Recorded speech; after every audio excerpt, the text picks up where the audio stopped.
베트남에 어떤 엔지니어 두 분이 뭘 좀 회사를 차리면 돈을 많이 벌겠다고 해서 100%다 된다고 하는데 그게 안 돼버렸어요. 그래서 그때 내가 이걸 엔지니어가 내가 되어버리자, 그런 마음을 가지고 어떻게 해서 연결이 되어가지고 독일 정부에서 좀 연수 받아가지고 설통에 갔는데, 그 당시에 독일에 한국 간호사들이 많았어요. 이제 간호사들이 전도를 많이 하고, 그런 과정에 그 한국 병원 선교회라고 그 선교 수련회 갔다가, 난 절대 예수님 안 믿는다고 내가 굉장히 그 마음을 단단히 먹고 왔는데, 그날 하나님께서 저에게 예수님 만나게 해주시고, 그날 밤 제가 한 3시간, 4시간 우는 것 같아요. 내가 인생을 잘못 살았다.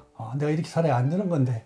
그러면서 거기서 울면서 기도하고, 또 회개하고, 그리고 그때부터 내가 새로운 생각으로 바꾸게 되고, 나도 이제는 인생을 사는 방향을 바꿔보자. 뭔가 가장 보람된 일이 이제 주님의 제자가 되는 거, 주님을 따르는 거, 주님의 뜻을 이루어드리는 것이 나에게는 큰 희망의 소망이다. 이런 생각을 가지게 됐습니다.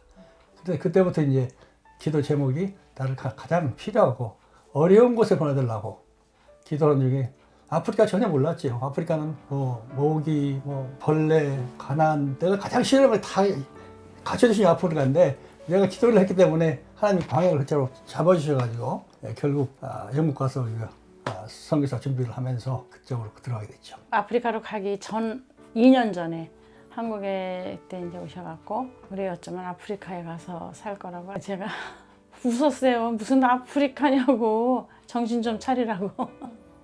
남들은 1년만 외국에 가서 살아도 가족을 이렇게 초청해서 구경시켜주고 그러는데, 지금 8년이나 지났는데 이제 와서 무슨 아프리카를 가냐고, 그냥 유럽에 살든지 한국에 나오든지 그러라고 그렇게 얘기하고, 그 다음부터 말을 안 해서 포기한 줄 알았어요. 근데 84년도에 한국에 왔다가 돌아가서 85년도에 아프리카를 그냥 혼자 가신 거예요. 그래갖고 아프리카에서 편지가 온 거예요. 아무리 힘들고 어쩌고 저쩌고 해도 따라가게 되더라고요. 그래도 또 아프리카에서 보낸 편지가 너무 달콤하고 말라이를 아프리카의 알프스라고 그런대요. 너무 아름다워서 사람들이 그렇게 부른대요. 그러니까 아무리 아프리카에 대한 우리가 그 선입견 그런 게 있어도 이렇게 넘게 되더라고요. 그래서 그때가 저희 아들이 3학년이었어요. 학교에 가니까 선생님도 스위스로 이민 가시냐고 물어보는 거예요. 우리 아들이 학교만 하면 우리는 알프스가 한다 그래갖고. 이제 아프리카 가서 힘들었죠. 너무너무 힘들었어요. 저는 사실 돈을 한 번도 이렇게 써보지를 못했어요. 아프리카 가서. 근데 힘든 거예요. 쌀을 사다 주다가 또 말기도 하고 나중에 우리하고 이제 만난 그 물리치료사분이었던 그분들이 저희를 보고, 그 나라에는 300불만 월급 받는 사람도 차를 다 타고 다닌대요. 그러면서 목사님은 300불도 그 후원을 못 받으시냐고 막 웃으면서 300불도 없냐고. 근데 저는 이제 돈을 안 주니까 그냥 사는 거죠. 그래서 너무 힘들었어요. 근데 나중에 제가 선교사님한테 여보, 한 달에 100불만 나를 달라고, 내가 생활비를 나한테 좀 달라고. 그래도 그 말라이 살면서 한 번도 못 받아봤어요. 그 100불을. 집세가 그때 한 300불가량 되고, 그러니까 200불 갖고 살아야 되는 아주 어려운 상황이지만, 또 우리만 먹고 살 수가 없고 원진 목사님이 너무너무 가난해서 같이 한 세 가지, 우리가 4가정이 먹고 살아야 되는 그런 입장이니까, 그 돈을 만약에 다 집사람 줘가지고 써버리면 그 빈민촌에 사는 사람들한테 빌릴 수도 없고, 그걸 그래서 끝까지 내가 쥐고 했었죠. 2002년도에 학교를 건축하는데, 그게 산 중턱에다가 하니까 평지화 시켜가지고 학교를 하고, 그러니까 사람들이 생각할 때 이제 돈이 집에 많이 있는 줄 알고 4인조 건축강도 복면을 하고 밤에 들어왔어요. 그때 저희 집에 예쁜 여학생들이 4명이 있었어요. 영어 공부하러 와가지고 있는데, 우리는 이제 2층에 있고 사람들 다 손님들 밑에 있는데, 내려가지 않으면은 혹시 그 여학생들을 어떻게 할까봐 내려와가지고 굉장히 맞고, 저는 이제 막 여기 머리를 쳐가지고 머리에 터져가지고 피가 나오고, 또 한 가지 우리 딸아이가 그 당시에는 중학교 다니는데 또 친구를 그날 데리고 와서 같이 놀다가 자고 가는데, 그 딸아이가 자는 방에 막 구두 신고 밟고 막 다니고 총을 이렇게 들이대고 있으니까 사실 아무것도 못 하겠더라고요. 그래서 우리는 그때도 우리 그 여학생들만 보호할 수 있다면 그렇게 하는 마음으로 내려가서 이제 강도를 딱 맞아가지고 그냥 얻어맞고, 우리 선교사님도 여기 막 무릎에서 뭐 피가 날 정도로 맞고 우리가 막 끌려다니고 이렇게 그런 것이 한참 동안 그게 상처가 돼가지고 순간순간 생각이 나고 두려움도 생기고 정말 무서웠고 또 슬펐고 나는 이 사람들을 사랑하는데 이 사람들한테는 이렇게 당하는구나. 그리고 그날 그렇게 새벽이 됐는데 선교사님이 또 교회 새벽 기도를 가시는 거예요. 근데 저는 집이 이제 다 뚫린 상태에서 같이 따라 나갈 수가 없어요. 집을 또 얘네들이 가다가 도로 들어오면 어떡하나 해갖고 새벽 기도를 가시고 저는 집에 앉아 있는데 그때 처음으로 그 공포라는 거를 제가 느꼈어요.